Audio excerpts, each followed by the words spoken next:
একটা পিস্তল, যার যাত্রাপথে জড়িয়ে গেছে বহু মানুষের জীবন, বহু গল্প আর বহু ট্র্যাজেডি। আজকের এই গল্পটা শুধু একটা অস্ত্রের কথা বলে না, বরং বলে সমাজের অন্ধকার কোণে লুকিয়ে থাকা বাস্তবতার কথা, যেখানে প্রতিটি গুলি শুধু একটি জীবন নেয় না, বরং বদলে দেয় অনেকগুলো জীবন। রঙ্গরাজ, সাবিত্রী, কার্তিক, রাজা, মাধি, এই চরিত্রগুলোর জীবন এক অদ্ভুত সুতোয় বাঁধা পড়েছে শুধুমাত্র একটি পিস্তলের মাধ্যমে। কিন্তু কে এই পিস্তলের আসল মালিক, কি তার গন্তব্য, আর কিভাবে এই পিস্তল একের পর এক ট্র্যাজেডি সৃষ্টি করে চলেছে। মাথা নষ্ট করা এই সিনেমার কাহিনী শেষ না করা পর্যন্ত বুঝতেই পারবেন না যে কি ঘটছে। তাহলে শুরু করা যাক আজকের মুভি এক্সপ্লেনেশন।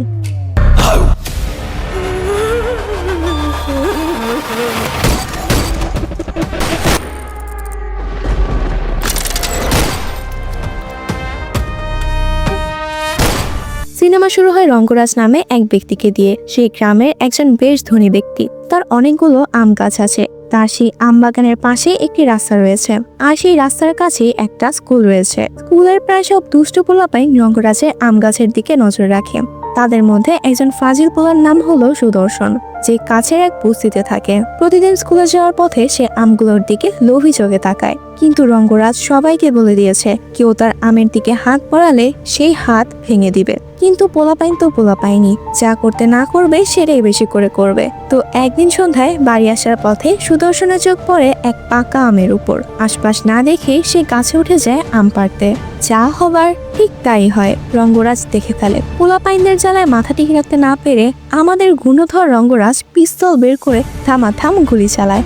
বাচ্চা মানুষের শরীর, সেই গুলি সরাসরি সুদর্শনের দেহভেদ করে বেরিয়ে যায়, আর সে ঘটনাস্থলেই মারা যায়। এরপর এক অফিসার আসে এই মামলার তদন্ত করতে, কিন্তু গুলি তো দেহভেদ করে বেরিয়ে গেছে। তাই পুলিশ অফিসারের এই হত্যার সূত্র খুঁজে পাওয়া কঠিন হয়ে পড়ে। এদিকে খবরটি টিভি চ্যানেলেও প্রচার হতে শুরু করে, যা দেখে রঙ্গরাজ ভীষণ ভয় পেয়ে যায়, কারণ তার মাঝেও একটা অনুশোচনা জন্মায়। সে একটি বড় ভুল করে ফেলেছে, কিন্তু যান বাঁচানো ফরজ। তাই পুলিশের হাতে ধরা পড়ার ভয় থেকে সে দ্রুত পিস্তলটি কাছের নদীতে ফেলে দেয়, যে পিস্তল দিয়ে সে সুদর্শনকে হত্যা করেছিল। কিন্তু নিয়তি বলেও তো একটা কথা আছে। সেই পিস্তল পানিতে না পড়ে একটি বাক্সের উপর পড়ে, আর সেই বাক্সটি ভাসতে ভাসতে নদীর পাড়ে আটকে যায়।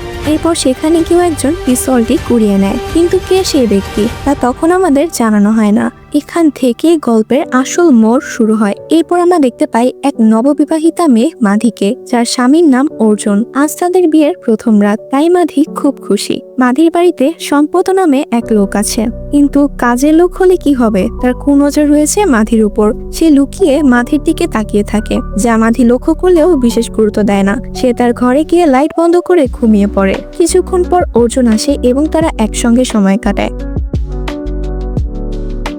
এরপর গল্পের দ্বিতীয় অধ্যায় শুরু হয়। আমরা সাবিত্রী নামের এক মহিলা এবং তার মেয়ে আরতিকে দেখি। সাবিত্রী ময়লা কুড়ানোর কাজ করে। তার মেয়ে আরতি একজন ট্রান্সজেন্ডার, যে একজন ডাক্তার হতে চায়। তাই সাবিত্রী রাত দিন পরিশ্রম করে টাকা জমায়, আর মেয়েকে ডাক্তার বানানোর স্বপ্ন দেখে।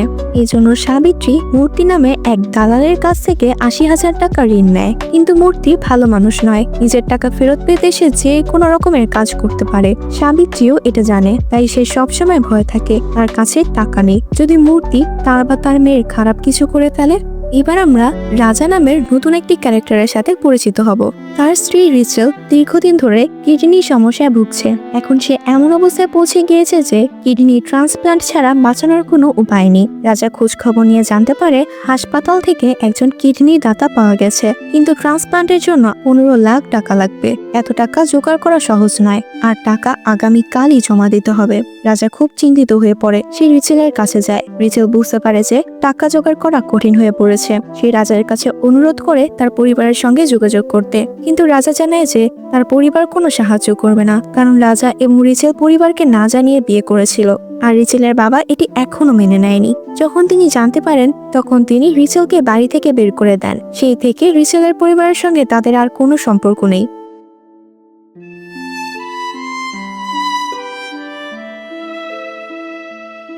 এরপর সিনেমা চলে যায় অনিতা নামের একটি মেয়ের গল্পে, যে ভালোবাসে একটি ছেলেকে, কিন্তু তার বাবা এই সম্পর্ক মানতে চায় না। অনিতা অনেক চেষ্টা করে বাবাকে রাজি করাতে, কিন্তু উল্টো তার বাবা তাকে ইমোশনের চাপে ফেলে সম্পর্ক শেষ করতে বলে।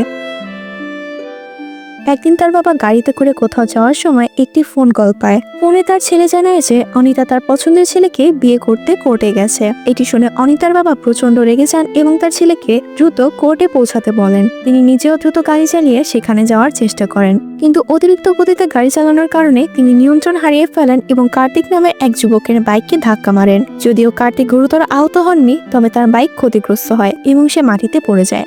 এই ঘটনার পর অনিতার বাবা কিছুটা অপ্রস্তুত হয়ে পড়েন। অপরিচিত এক ব্যক্তিকে কষ্ট দেওয়ার দুঃখ অনুভব করেন। এরপর কার্তিক অনিতার বাবাকে জিজ্ঞাসা করেন, আপনি কি আমাকে কোর্ট পর্যন্ত নামিয়ে দিতে পারেন? আমি সেখানেই যাচ্ছিলাম। এতে অনিতার বাবা রাজি হয়ে যান, কারণ তিনিও তো সেখানেই যাচ্ছিলেন। পরে কথা বলতে বলতে অনিতার বাবা জানতে চান, তুমি কোর্টে কেন যাচ্ছ? কার্তিক জবাব দেয়, আজ আমি আমার প্রেমিকাকে কোর্ট ম্যারেজ করতে যাচ্ছি। তার পরিবার আমাদের সম্পর্ক মেনে নেয়নি, তাই আমরা কোর্ট ম্যারেজ করছি। এটি শুনে অনিতার বাবা বিরক্ত হয়ে বলেন, আজকালকার ছেলে মেয়েদের কোনো ম্যানার্স নেই। পরিবারের মতামতকে পাত্তা না দিয়ে নিজেদের ইচ্ছা মতো কাজ করে। কার্তিক বুঝতে পারে এই বৃদ্ধ লোকের চিন্তাধারা একেবারেই পুরনো, ফলে তাদের মধ্যে তর্ক শুরু হয়ে যায়।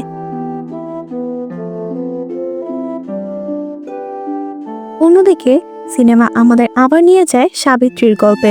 সাবিত্রীর কাছে মূর্তির টাকা ফেরত দেওয়ার মতো কোনো উপায় নেই, তাই সে তার বন্ধু যজ্ঞুর কাছে সাহায্য চাইতে চায়। যজ্ঞ একসময় মূর্তির হয়ে কাজ করত এবং সে জানে মূর্তি কতটা ভয়ঙ্কর ব্যক্তি।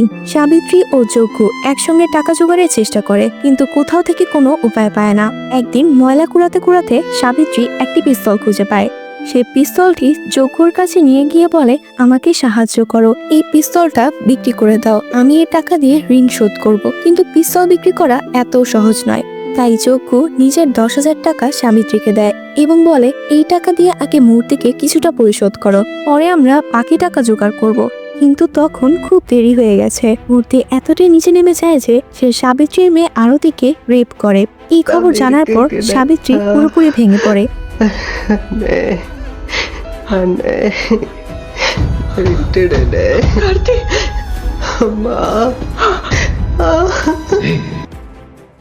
এরপর আমরা আবার রাজার গল্পে ফিরে যাই। রাজার স্ত্রী রেচেল অসুস্থ, তাই টাকা জোগাড় করার জন্য তার এক চাচাতো ভাইয়ের কাছ থেকে টাকা ধার চাইতে যান। অনেক অনুরোধের পর রাজা কিছু টাকা পান, কিন্তু এর বদলে তার চাচাতো ভাইয়ের স্ত্রী রাজার অটোরিকশাটি বন্ধক রেখে দেয়। ফলে বুঝতেই পারছেন, কঠিন সময়েও বেশিরভাগ মানুষ কেবল নিজেদের স্বার্থই দেখে, এমনকি যদি তারা নিজেদের কাছে আত্মীয় হয়। কিছু টাকা জোগাড় করার পর রাজা বুঝতে পারেন যে এই টাকায় তার স্ত্রীর জীবন রক্ষা করা সম্ভব নয়, তাই তিনি বাধ্য হয়ে ভুল পথে পা বাড়ানোর সিদ্ধান্ত নেন। রাজা স্থানীয় এক মাস্তানের কাছে যান এবং সাহায্য চান। সে ব্যক্তি রাজাকে একটি কাজের প্রস্তাব দেয়। একজনকে হত্যা করতে হবে, যার নাম কিরণ। সে একজন সমাজকর্মী। রাজা তার স্ত্রীর চিকিৎসার জন্য টাকা পেতে মরিয়া, তাই এই হত্যার কাজ করতে রাজি হন। সে তার বন্ধুর কাছ থেকে একটি পিস্তল নেন এবং কিরণের পিছু নেন। পরে সে কিরণকে হত্যা করে।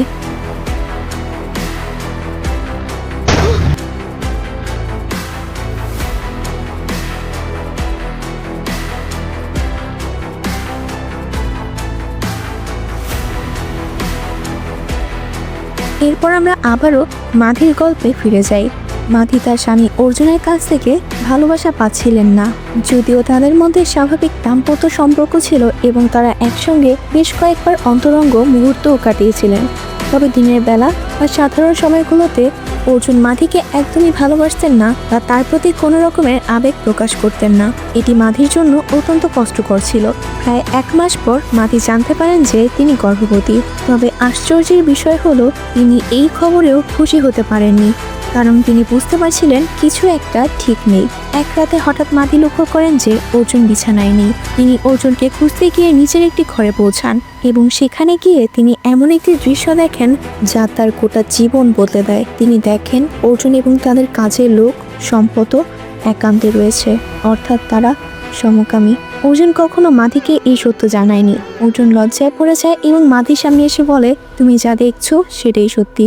তাহলে এখন প্রশ্ন হলো, যদি অর্জুন নারীদের প্রতি আকৃষ্ট না হন, তাহলে মাধি গর্ভবতী হলেন কিভাবে এবং তার গর্ভে যে সন্তানটি রয়েছে সেটি আসলে কার?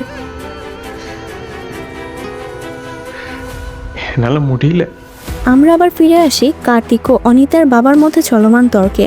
একসময় উভয় পক্ষ শান্ত হয়ে যায় এবং তারা নিজেদের মতামত প্রকাশ করতে শুরু করে। কার্তিক তার ভালোবাসার গভীরতা প্রমাণ করার জন্য অনিতার বাবাকে তার ও তার প্রেমিকার প্রেম কাহিনী বলতে শুরু করে। তিনি বলেন তাদের প্রথম দেখা হয়েছিল যখন তার প্রেমিকা কলেজের জুনিয়র হিসেবে ভর্তি হয়েছিল। প্রথম দিকে তার প্রেমিকা ভেবেছিল যে কার্তিক একজন উগ্র ছেলে, কিন্তু কিছুদিন পর সে বুঝতে পারে যে কার্তিক ভেতর থেকে ভালো মনের মানুষ। এরপর ধীরে ধীরে তাদের বন্ধুত্ব প্রেমে পরিণত হয়। কার্তিক তখন অনিতার বাবাকে তাদের প্রেমের ছোট বড় সমস্ত ঘটনাগুলো বলতে শুরু করে। এসব শোনার পর অনিতার বাবা প্রচন্ড রেগে যান, কারণ এখন তিনি ভাবতে শুরু করেন যে কার্তিকই সেই ছেলে যে আজ আদালতে গিয়ে অনিতাকে বিয়ে করতে চলেছে। অর্থাৎ তিনি বুঝতে পারেন যে যার সঙ্গে তিনি এতক্ষণ বসে কথা বলছিলেন সেই আসলে অনিতার প্রেমিক। এতে করে অনিতার বাবার রাগ মাথায় উঠে যায় এবং তিনি অগ্নিশর্মা হয়ে ওঠেন। এরপর কার্তিক বলে, স্যার, আমার জন্য এই বিয়েটা খুবই জরুরি, কারণ আমার প্রেমিকা ইতোমধ্যে 3 মাসের গর্ভবতী। এই কথা শুনে অনিকার বাবা সম্পূর্ণভাবে নিয়ন্ত্রণ হারিয়ে ফেলেন। তৎক্ষণাৎ তিনি গাড়িতে রাখা একটি পিস্তল বের করেন। কিন্তু বন্ধুরা, এই পিস্তল আসলে অনিতার বাবার ছিল না। তিনি কয়েক ঘন্টা আগে হঠাৎ করে তার গাড়িতে এই পিস্তলটি পেয়েছিলেন। তবে পিস্তলটি কিভাবে সেখানে এলো তা তিনিও জানেন না। কিন্তু সেই পিস্তলের সাহায্যে তিনি কার্তিককে গুলি করে হত্যা করেন। এরপর তিনি কার্তিকের মৃতদেহ রাস্তার পাশে ফেলে দেন এবং নিজেই আদালতে চলে যান।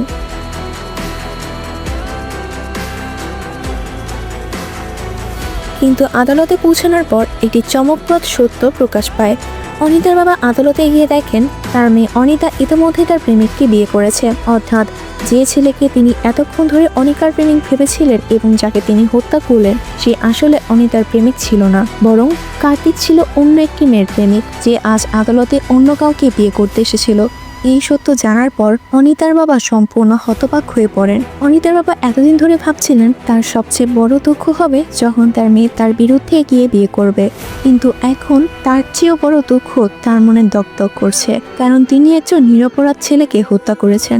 এরপর অনিতার বাবা কোর্টে একটি মেয়েকে দেখেন যে তার প্রেমিককে বিয়ে করতে এসেছে। সেই মেয়ের প্রেমিক কি আসলে ছিল কার্তিক। ফলে বুঝতেই পারছেন যে কার্তিককে তিনি হত্যা করেছেন সে আসলে অনিতার প্রেমিক নয়, বরং এই মেয়েটির হবু স্বামী। মেয়েটি বারবার কার্তিককে ফোন করছিল, কিন্তু কার্তিক আর ফোন ধরছিল না। ঠিক তখনই অনিতার বাবা বুঝতে পারেন যে তিনি এই মেয়েটির ভবিষ্যৎ নষ্ট করে ফেলেছেন। এই ঘটনার সাথে গল্প শেষ হয়ে যায়, কিন্তু একটি প্রশ্ন থেকেই যায়, গাড়ির ভেতর সেই পিস্তল এলো কোথা থেকে? যদি পিস্তল না থাকতো তাহলে হয়তো কার্তিক আজও বেঁচে যেত।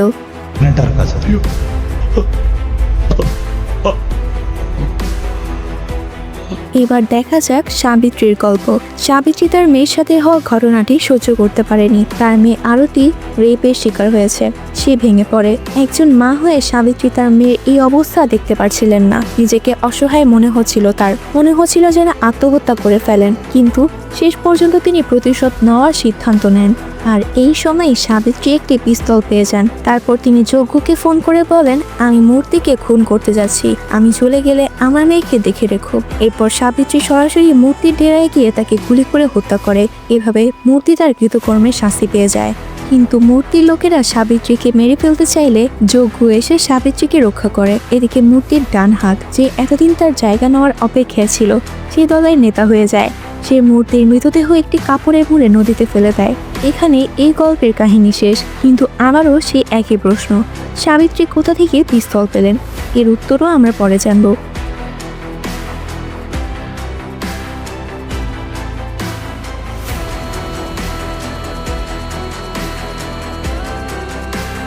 এদিকে মাধি জানতে পারে যে তার স্বামী অর্জুন সমকামী। এখন প্রশ্ন হচ্ছে, তাহলে মাধির গর্ভে থাকা সন্তানটির বাবাকে? আপনারা হয়তো ভাবছেন এই সন্তান সম্ভবত সম্পদের, হয়তো অন্ধকার রাতে সে কিছু করেছে, কিন্তু সম্পদও সমকামী। তাহলে মাধির সন্তানের আসল বাবাকে? আসলে এই সন্তানের বাবা মাধির শ্বশুর, এবং এটাই সত্য। মাধির শ্বশুরই ছিল সেই ব্যক্তি যে মাধির সাথে সেই রাতে অনৈতিক সম্পর্ক স্থাপন করেছিল। কিন্তু মাধি এই ব্যাপারটি বুঝতে পারেনি, কারণ মাধির শ্বশুর শাশুড়ি মাধিকে দুধে ঘুমের ট্যাবলেট মিশিয়ে খাওয়াতেন যাতে মাধি অজ্ঞান হয়ে পড়ে। তারপর শ্বশুর তার সাথে অন্যায় কাজ করত। মাধির শাশুড়িও এই অন্যায়ের অংশ ছিল। কিন্তু কেন শ্বশুর শাশুড়ি এমনটা করছিল? এর কারণ ছিল অর্জুন সমকামী, ফলে সে সন্তান জন্ম দিতে পারছিল না। সেই কারণে তার পিতামাতা এই প্ল্যান করে মাধিকে গর্ভবতী করে যাতে তাদের বংশ রক্ষা করা যায়। এই সকল কথা জানার পর মাধি প্রচন্ড রেগে যায়। সে হাসপাতালে গিয়ে তার গর্ভস্থ সন্তানকে হত্যা করার চেষ্টা করে। যখন মাধি বাড়ি ফিরে আসে তখন তার শ্বশুর শাশুড়ি তার কাছে কোনো ক্ষমা না চেয়ে বরং তাকে দোষী সাব্যস্ত করে আর বলল, তুমি আমাদের পরিবারের সম্মান নষ্ট করে দিয়েছো। এ কথা বলে তারা মাধির উপর রাগ দেখাতে শুরু করে, কিন্তু হঠাৎ মাধি লক্ষ্য করে তার ব্যাগ। মাধি তখন রেগে গিয়ে তার ব্যাগ থেকে একটি পিস্তল বের করে শাশুড়ি ও শ্বশুরকে গুলি করে মারে এবং তাদের বংশ চিরতরে শেষ করে দেয়। তবে বন্ধুরা, এখানে আবারও সেই প্রশ্নটি আসছে, এই পিস্তলটা কোথা থেকে এলো তার ব্যাগে? এবার চলুন দেখা যাক শেষ গল্প। রাজা স্থানীয় মাস্তানদের কথা মতো একটি হত্যাকাণ্ড করেছিল, কিন্তু সেই মাস্তান এর জন্য টাকা দিতে অস্বীকার করে। রাজার এক বন্ধু এই হত্যাকাণ্ডে জড়িত ছিল, যার কাছ থেকে রাজা একটি পিস্তল ধার করেছিল। কথা কাটাকাটির এক পর্যায়ে সেই মাস্তান রাজার বন্ধুকে হত্যা করে। রাজা তখন বুঝতে পারে যদি সে তার স্ত্রীর জীবন বাঁচাতে চায় তাহলে তাকে এই লোকটাকে হত্যা করতে হবে। তাই রাজা তাকে গুলি করে মারে। এরপর সে 15 লাখ টাকা নিয়ে হাসপাতালে চলে যায় এবং স্ত্রীর কিডনির জন্য জমা দেয়। কিন্তু সবচেয়ে বড় শক্ত তখনই আসে যখন রাজা জানতে পারে যে যার কিডনি রাজার স্ত্রীর জন্য দেওয়া হতো তাকে সকালে কেউ গুলি করে হত্যা করেছে। এদিকে হাসপাতালে টিভিতে সে খুন হওয়া ব্যক্তির খবর আসে। রাজা যখন এই খবর শুনে সে বুঝতে পারে যে আসলে যাকে সে মেরে ফেলেছিল সেই ছিল তার স্ত্রীর কিডনি দানকারী, অর্থাৎ রাজা নিজেই তার স্ত্রীর কিডনি দানকারীকে খুন করেছে। ফলে কিডনি দাতা না পাওয়ার কারণে রেচেল মারা যায় এবং রাজা, যে এত কিছু করার পরও কিছুই করতে পারেনি, হতাশ হয়ে পড়ে। এদিকে পুলিশ রাজাকে হাসপাতালে ধরতে আসে। রাজা পুলিশের হাত থেকে বাঁচার চেষ্টা করে, কিন্তু তখন পুলিশের অফিসাররা তাকে গুলি করে মেরে ফেলে।